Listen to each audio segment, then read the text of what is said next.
The Navy is studying a mammal that once walked on land and now lives in the sea.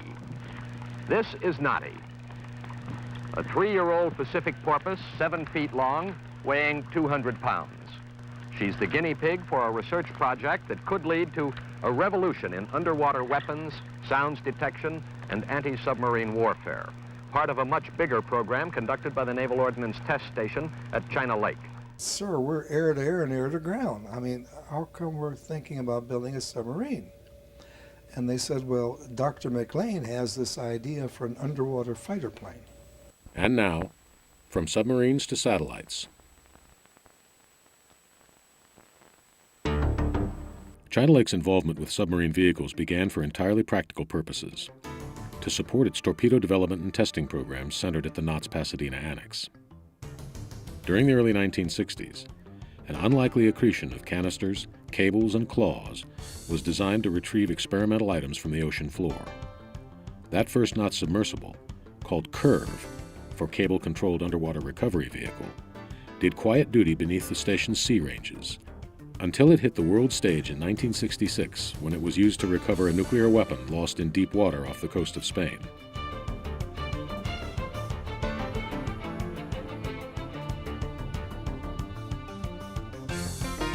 Entirely aside from the torpedoes, ballistic missiles, and other submarine-launched weapons that the station was developing and supporting, along with its super-secret programs in submarine detection, communication, and air defense, China Lake maintained a broad-based program of research and experimentation in sciences and applications related to every facet of Navy operations and interest, including those beneath the surface of the sea. By the mid-1960s, Knott's was studying everything from how fish swim to the nature of the sea itself. Research covered bioluminescence, advanced propulsion, shark repellents, glass sphere pressure structures, and boundary layer control. The station was supporting Sea Lab operations and designing RockSite, a research base on the sea floor. And Knott's scientists were talking to dolphins. Knott's borrowed the Suku, Jacques Cousteau's famous diving saucer, for some research work during 1964, and China Lake began designing and building its own submarine research vessels. Deep Jeep, DRV, Deep View, Hikino, and Moray. Conceived as a sort of undersea fighter plane, the Moray research prototype was built in MikeLab machine shop and tested in the Snort Reservoir before going to sea for proof dives. Moray brought together much of the station's research and experimental work in submarine power, propulsion, and weapon systems.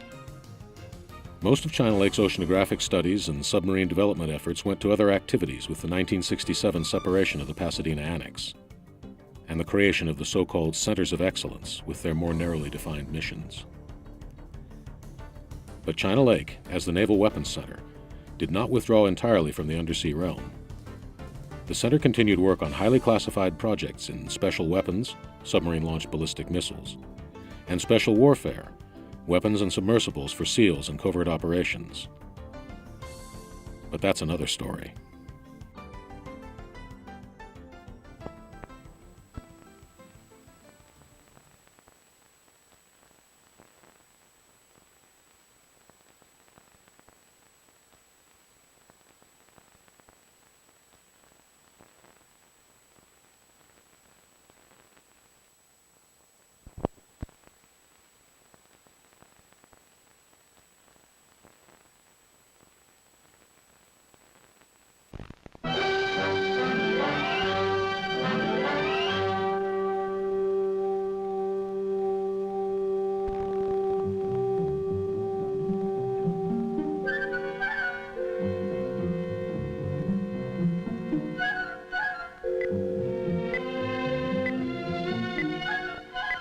A signal from the depths of the sea.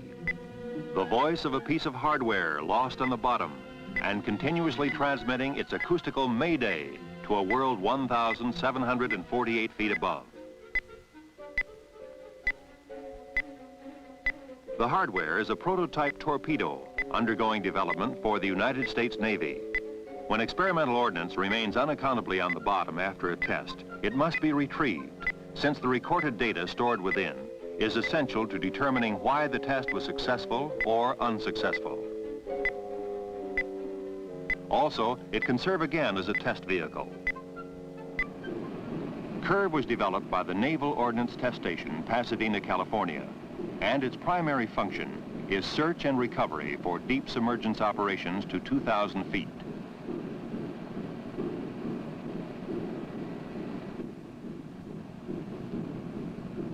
A secondary function is to provide an economical, flexible, and durable means for prolonged undersea research.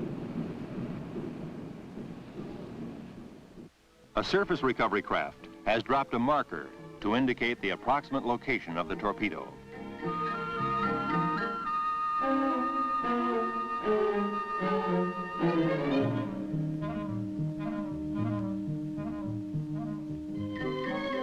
Surface recovery boats also aid the larger vessel in maintaining the best position above the undersea target throughout the deep recovery operation. Critical motor down. The propulsion units are powered by 440-volt, 60-cycle, 10-horsepower motors, which are controlled by 3-phase variacs.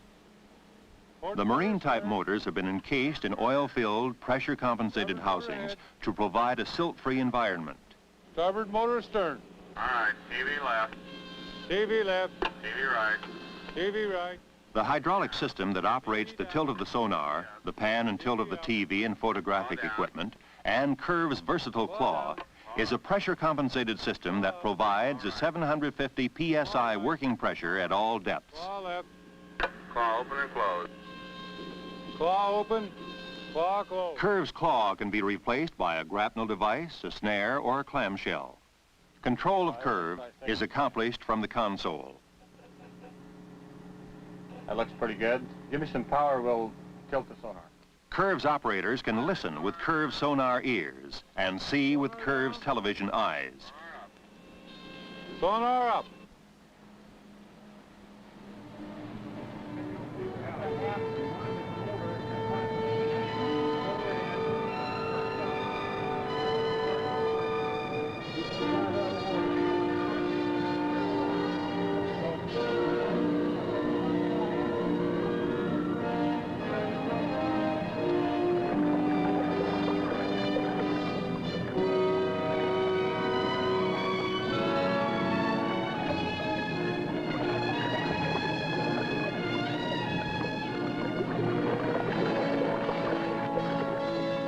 CURV's operators remain safe on the surface of the sea, while CURV is sent into the depths, where it can be maneuvered and made to perform intricate and difficult tasks that are often beyond the capability and endurance of a manned submersible.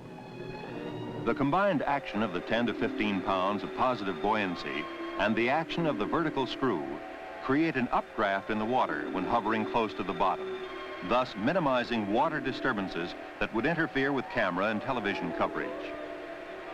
Each of the 3 motors can develop a forward thrust of 400 pounds and a reverse thrust of 200 pounds.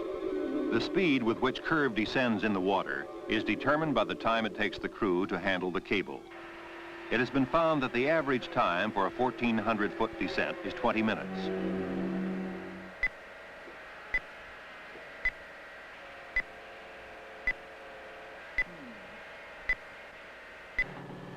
Okay, now open your claw. Open. In order to attach the claw, CURV must be at an approximate right angle to the hardware.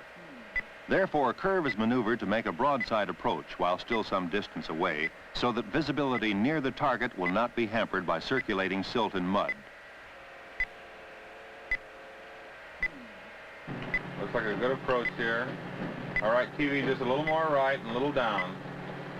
Good. Good, you got the claw on it, now close.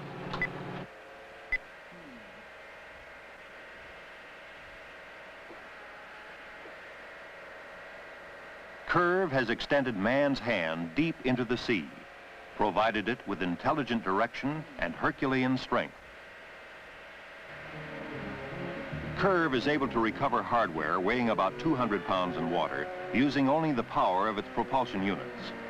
Loads to 500 pounds have been brought to the surface from relatively shallow depths by manually hauling in the cable.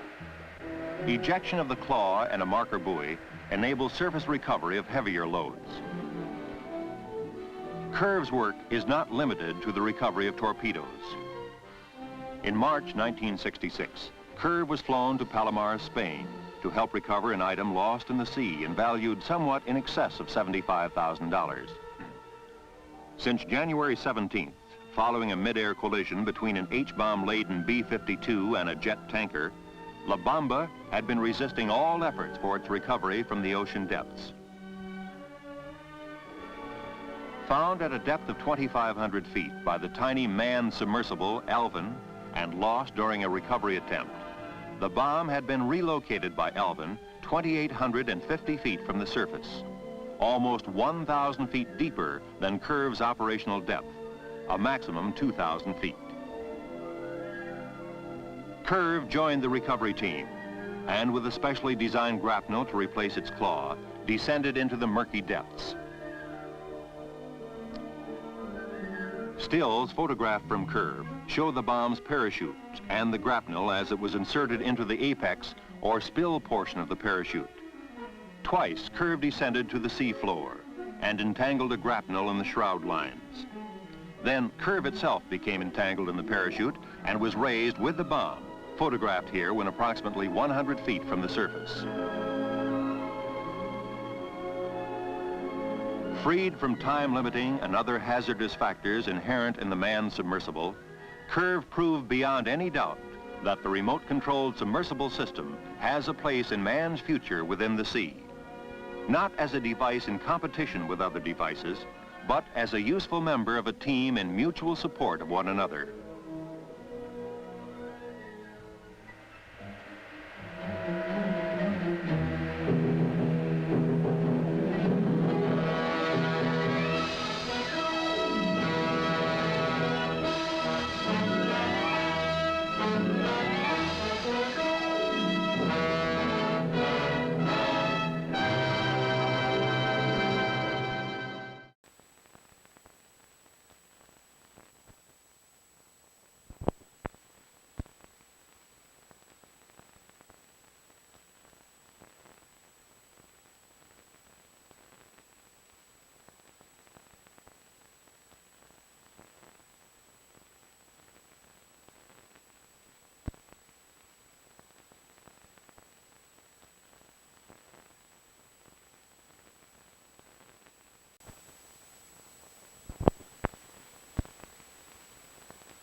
In mid-March 1963, the underwater research platform Moray TV-1A underwent the first in a series of manned environmental system tests at the U.S. Naval Ordnance Test Station, China Lake, California.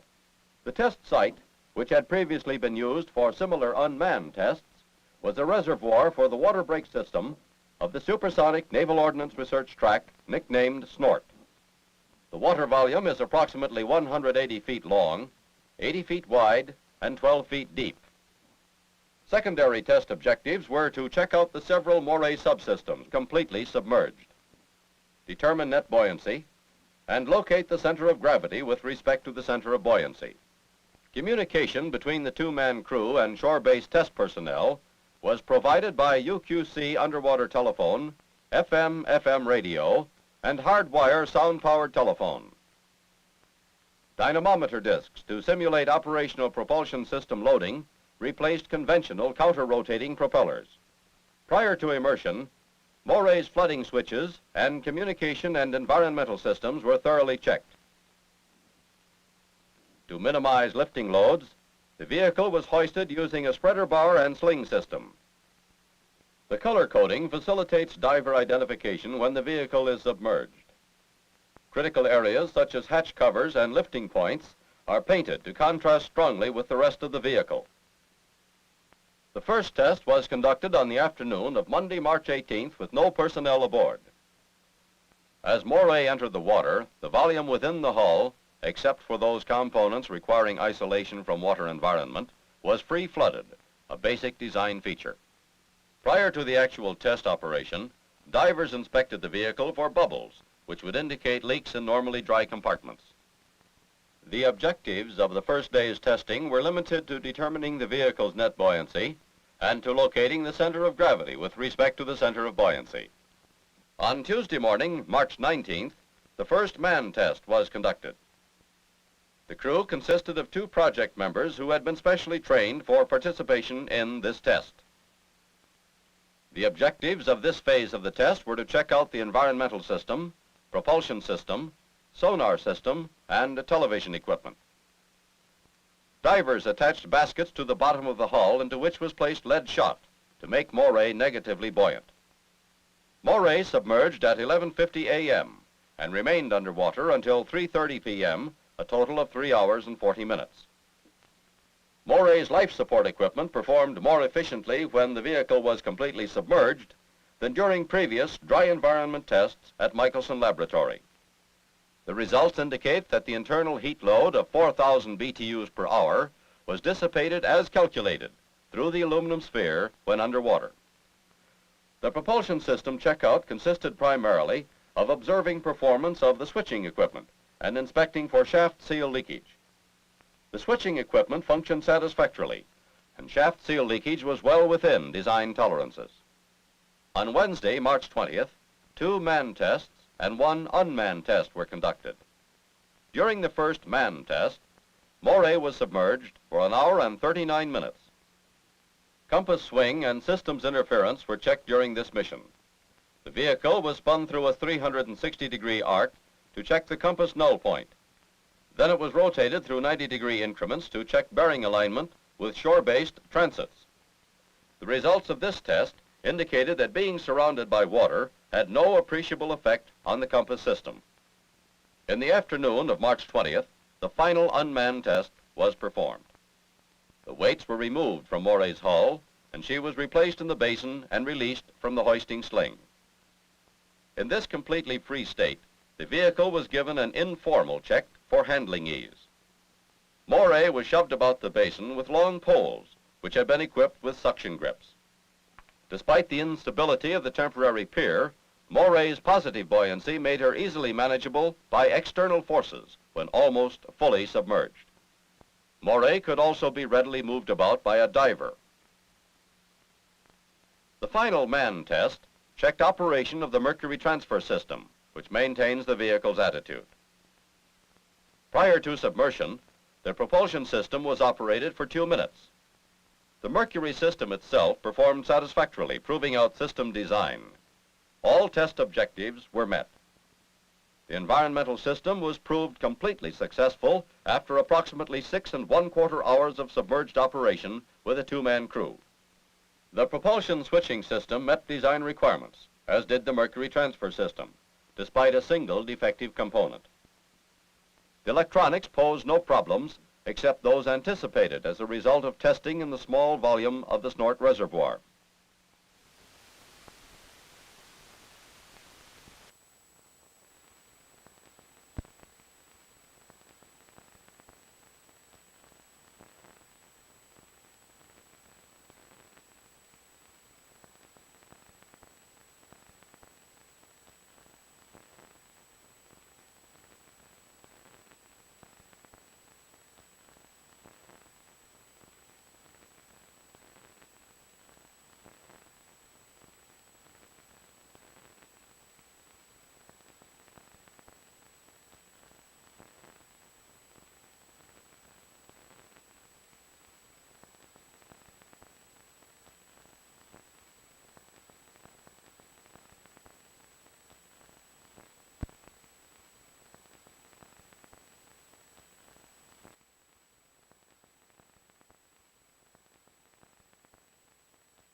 A brief study conducted by the Naval Ordnance Test Station in August 1961 proves that it is possible to teach the dolphin to respond to voice commands. The study had a threefold purpose. First, to develop techniques of voice communication with the dolphin. Secondly, to determine whether or not standard educational techniques are effective in dolphin training. And thirdly, to obtain an evaluation of the dolphin's intelligence relative to children. The man selected to conduct the tests has 12 years teaching experience with elementary students. Ball. The communication centered around an object vocabulary. In this case, a ball, a ring, and a hat were introduced by name and by direct association to Lana, one of Pacific Ocean Park's show animals. Hat. Get the ring. Ring. Then, by means of an underwater speaker, the animal was commanded to retrieve each object. This demonstration is the result of 5 training periods averaging 30 minutes in length.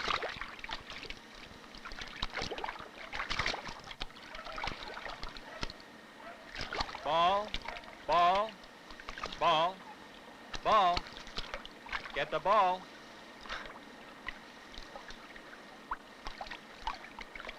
Ball.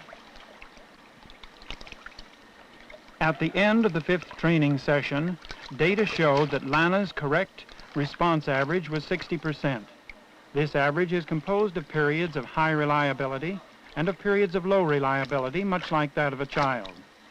Her near-perfect response during the favorable periods proves that she understands the voice command and gives good indication that the vocabulary could be expanded. Ball. Another animal used in the study was Notty, a Pacific white-sided dolphin owned by Knott's and housed at Marineland. This demonstration was photographed at the end of 7 training sessions, averaging 20 minutes in length. Hat. 2 of the 4 words learned by Notty are being reviewed.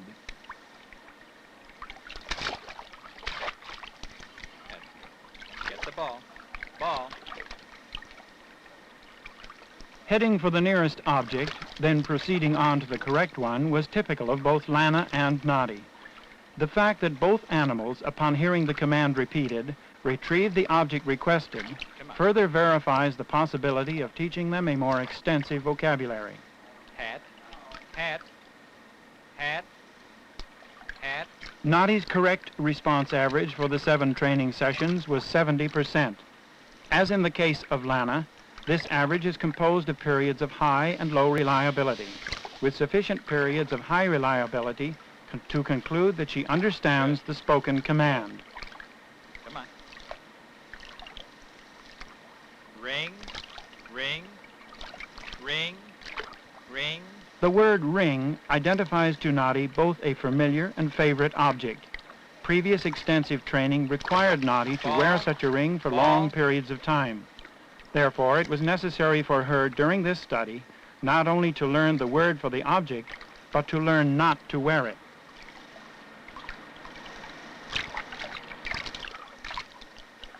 All right, come. Stick.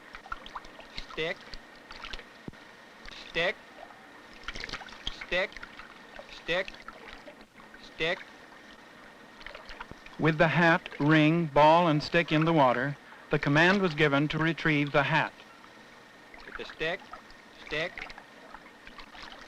This time, Notty could not resist first donning the ring. Ball. That's it.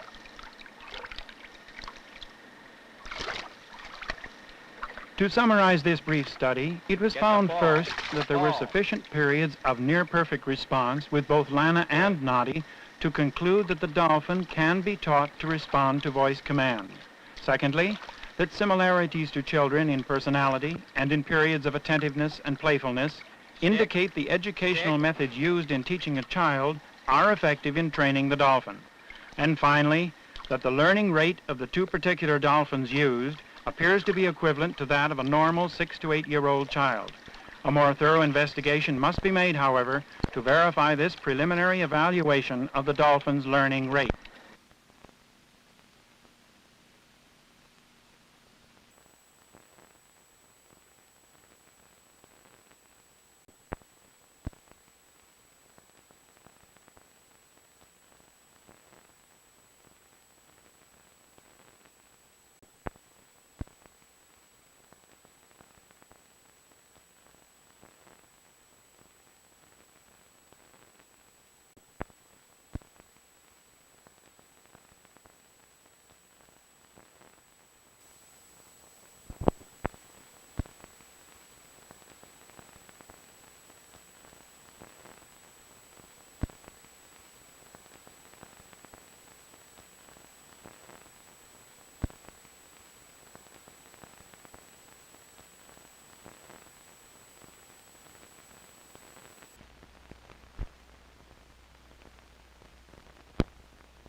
time is December 1964.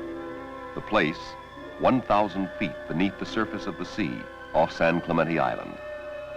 The sea is no longer a fence impregnable, for man's control is now pressing beyond the shore and into the very depths of the dark blue ocean.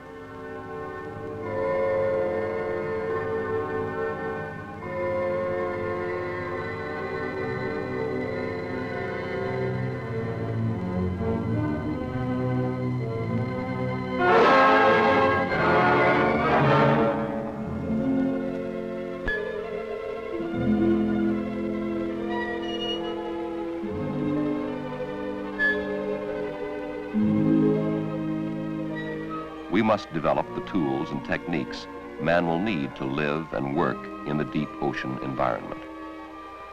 One tool is the submersible, the forerunner of which is Captain Jacques Cousteau's Soucoupe, or diving saucer, called Denise. The Soucoupe, by arrangement with the Westinghouse Corporation, was one of 4 submersibles to participate in a 2-week diving operation conducted by the U.S. Naval Ordnance Test Station.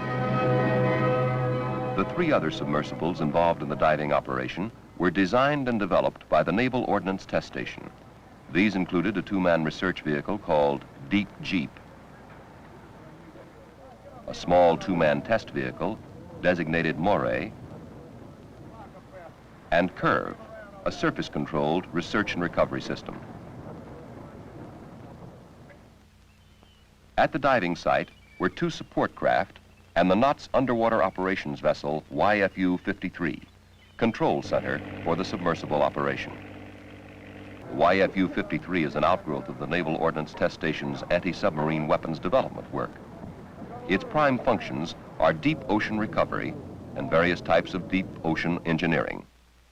It is an extensively instrumented work platform equipped, as this model shows, with a frame which can be lowered to depths to 6,000 feet. Specialized instrumentation mounted on the frame include television cameras, still and motion picture cameras, lights, a high-resolution scanning sonar, and a lariat or snare. The snare is used to recover ordnance lost on the ocean floor. Here at the control console is the frame operator monitoring the recovery on a television screen. This vessel, with its vast array of specialized equipment and instrumentation, enables knots to perform an unusual amount of useful work on the deep ocean floor. For the submersible operation, the deep operating frame was specially rigged with a mock-up of a submarine hatch bail, a simulated submarine hatch, a spear, and a dummy torpedo. The frame was then lowered to the ocean floor 1,000 feet beneath the control vessel. It was now to serve as a test platform for the manned submersibles Soucoupe and Deep Jeep. As these preparations proceeded, approximately 300 yards away, launch preparations were underway aboard the Birch Tide, the support vessel for the French diving saucer. Piloting the Soucoupe was Dr. André Leban, director of Captain Cousteau's scientific organization. His companion is Captain George Bond, medical officer in charge of Sea Lab, another of this country's man-in-the-sea projects. The second crew member of the Soucoupe usually was a knots man who acted as observer for the pilot.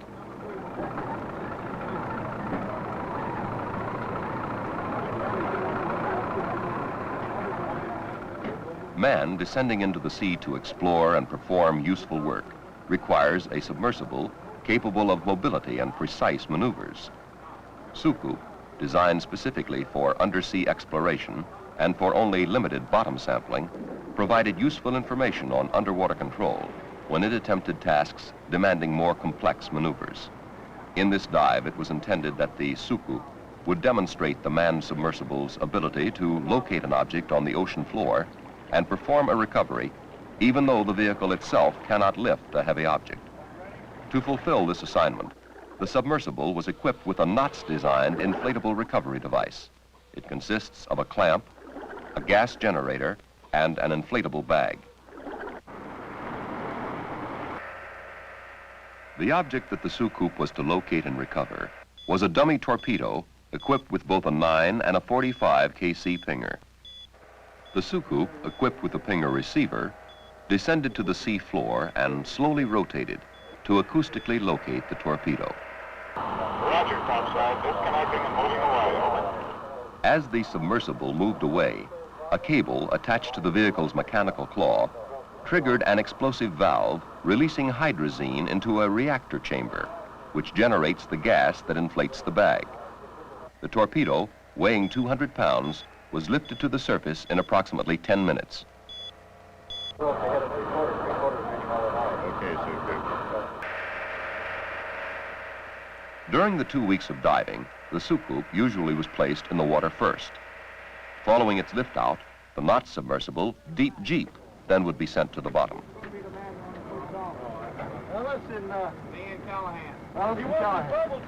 Deep Jeep is a two-man research vehicle capable of depths to 2,000 feet. Basically, it is a 5-foot steel sphere with a battery pack at its bottom and a syntactic foam float at its top. Weights, held on by electromagnets, encircle the bottom of the vehicle and are used for ballast variation. The chemicals used in Deep Jeep's air purification system provide the vehicle an operating time of 4 to 6 hours and up to 60 hours in an emergency. Unlike the Sucoup, whose passengers recline, the Deep Jeep operators sit upright.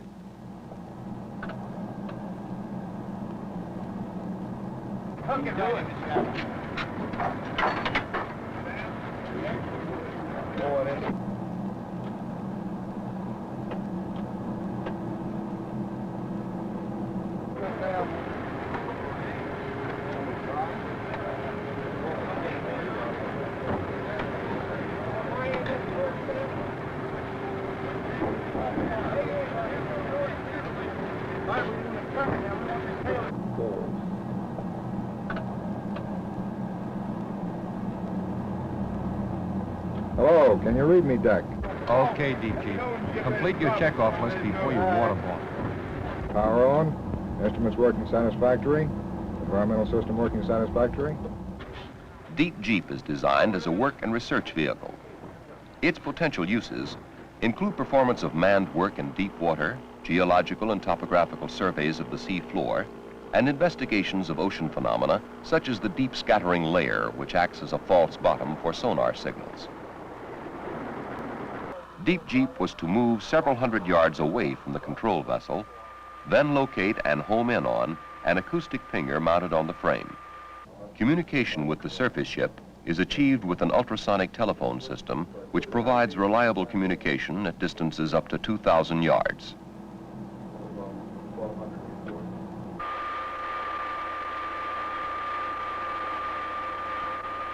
Two motors, located one on each side of the vehicle, can pivot simultaneously or separately about the vehicle's lateral axis. The submersible is maneuvered by altering the speed of these motors and the angle of each propeller.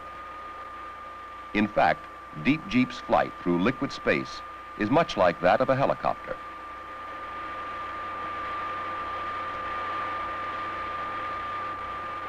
Despite the fact the control systems of both the Sucoup and Deep Jeep are considered to be somewhat primitive, the vehicles were found to be capable of the hovering and settling maneuvers required for submarine rescue work and for deep recovery operations.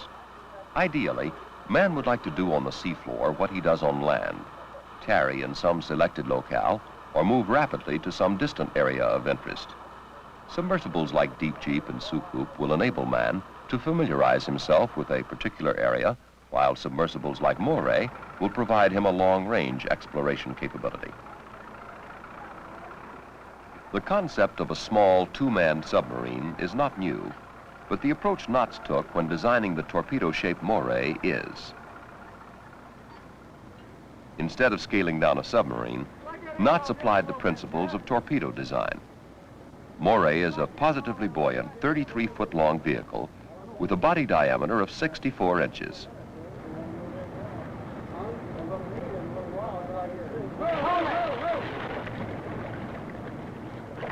It was developed for use as a test platform for evaluating underwater techniques and devices such as sonar, underwater television cameras, navigation systems, and power supplies.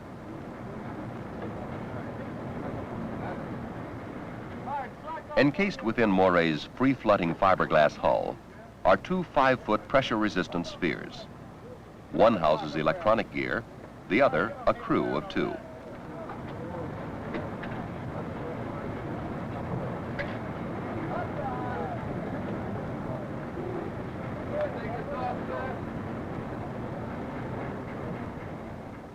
There are no viewing ports in the submersible.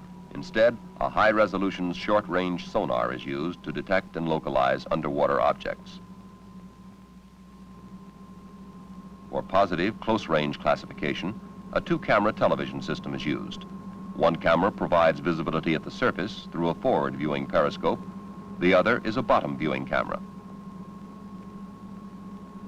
A dead reckoning navigation system provides continually updated information on the vehicle's position. The life support system was designed originally for the Mercury project. The system, modified to meet the requirements of an inner rather than an outer space capsule, provides Moray an operational endurance of 24 hours.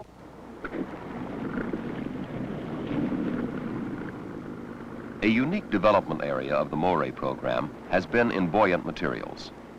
Within the Moray hull is a syntactic foam having a density of 41 pounds per cubic foot and a compressibility close to that of seawater. This material provides positive buoyancy to depths to 6,000 feet. Moray presently is propelled by a battery-operated torpedo motor that drives counter-rotating propellers.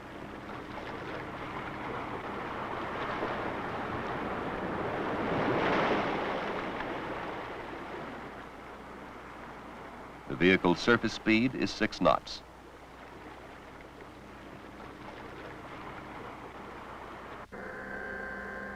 Underwater, Moray is capable of speeds to 16 knots. Its depth capability is 6,000 feet.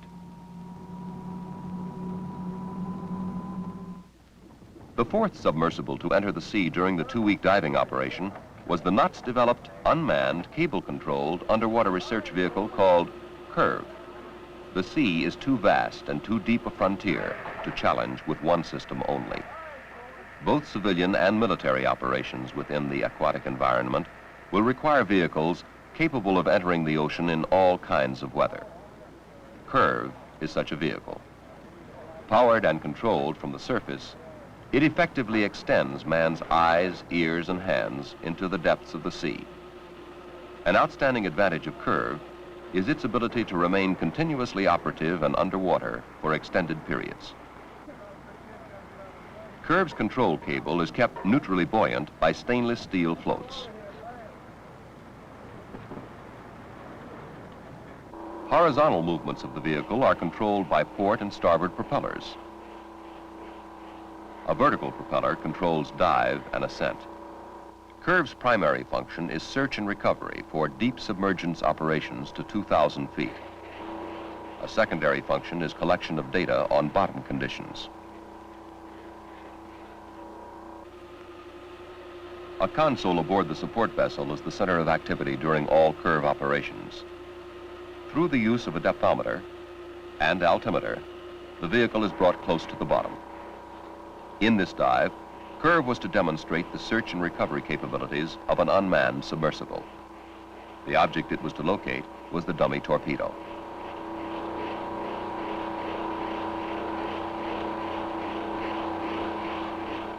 At this stage of the search, sonar provides the primary means for locating the torpedo. CURV is equipped with both an active and passive sonar system, a television camera, lights, and a camera for documentation.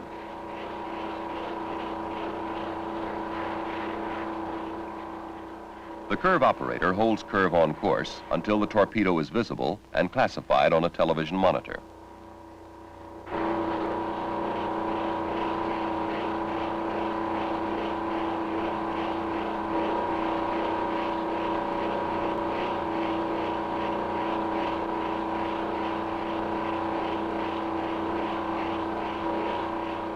When CURV's hydraulic claw has been securely locked on, both the vehicle and the recovered object can be brought to the surface, or the claw can be ejected and a hardware retrieving buoy released. In this case, the claw was disengaged from the torpedo. For CURV, an extension of man, and Suku, representing man himself, Now we're to attempt a rendezvous in the sunless sea depths.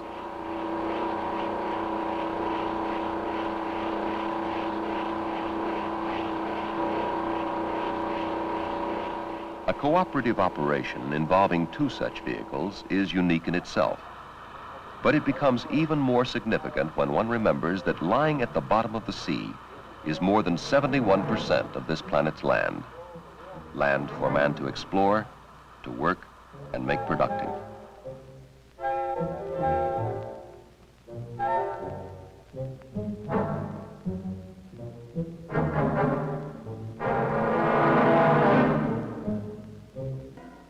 According to the biblical chapter Genesis, man's heritage is the sea. But to claim the riches of this great cornucopia and wrest from its depths any threat to his nation's security, man must develop a technology oriented entirely to the world of liquid space beneath its surface. Sukuk, Deep Jeep, Moray, and CURV are but first experimental steps in this challenging effort.